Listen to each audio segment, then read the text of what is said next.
Number 31. We should pray that God avert this explosion I see happening in January next year, 2025. Now, at least 86 people were killed, several others left with severe burns after a fuel tanker exploded in northern Nigeria.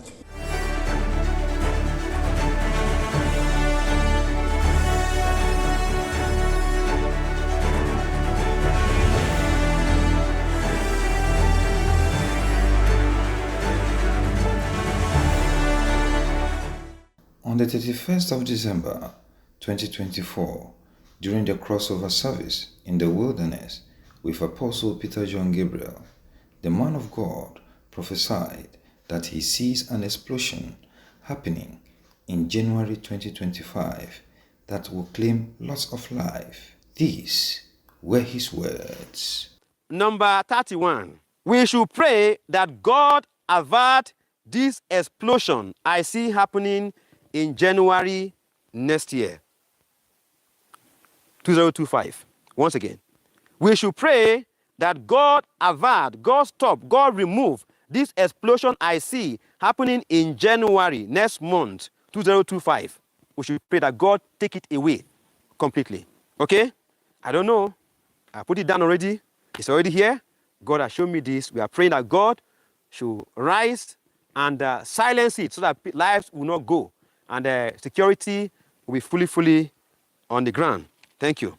In confirmation of God's word, on the 18th January 2025, just 18 days in January 2025, just 18 days in January 2025, news broke out that a tanker exploded in Nigeria, killing 86 people and injured dozens.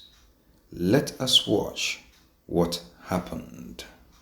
Now, at least 86 people were killed, several others left with severe burns after a fuel tanker exploded in northern Nigeria. Now, Nigeria's Federal Road Safety Corps, ZFRSC, said that the fuel tanker capsized and it resulted in oil spillage that triggered the explosion. It further stated that the majority of the local residents were killed when they were trying to scoop up the petrol that got spilled over after the truck overturned. Authorities in Nigeria said that the firefighters have managed to douse the fire. The latest incident comes after 170 people were killed in a similar explosion that took place in the country's Jigawa district back in October last year.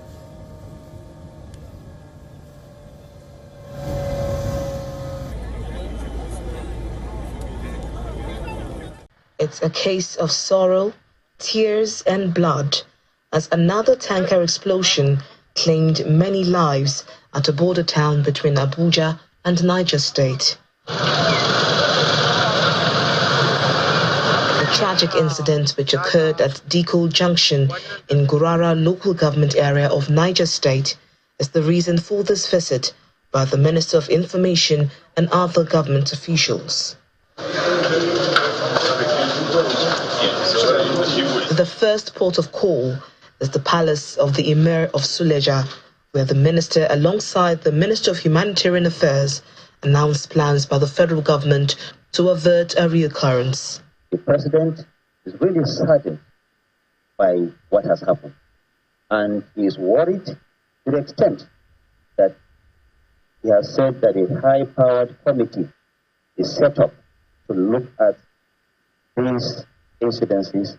He has conveyed the message of His Excellency President Bola Ahmed Tinubu of what we are supposed to do and the role my minister is supposed to play in ensuring that we give a human face to the activities that took place, and also ensuring that all the possible support will give the family.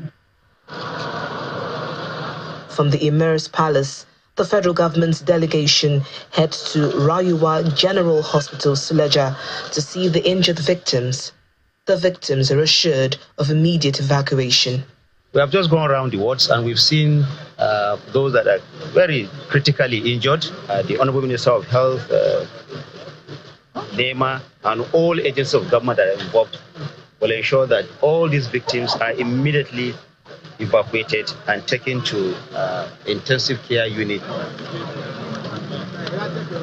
Finally, The minister arrives at the depot junction where the incident occurred as an eyewitness who declined appearing on camera says the cause of the incident is a broken down tanker where people were scooping fuel. After assessing the situation, the minister highlights the dangers of tankers transporting petrol. I want to use this video to tell our people there is no need for you to go towards any tanker that has fallen with the intention of scooping fuel. Because all the recommendations will be put together and be forwarded to Mr. President so that a final stop will be put into this. As the people of Niger State mourn over the incident, the federal government is promising to step up enlightenment campaigns to avert such ugly incidents in the country. Our condolences goes to the families of those who lost their lives in the explosion. May the Lord comfort them all in Jesus Christ's name. Testimony of Jesus is all about Jesus.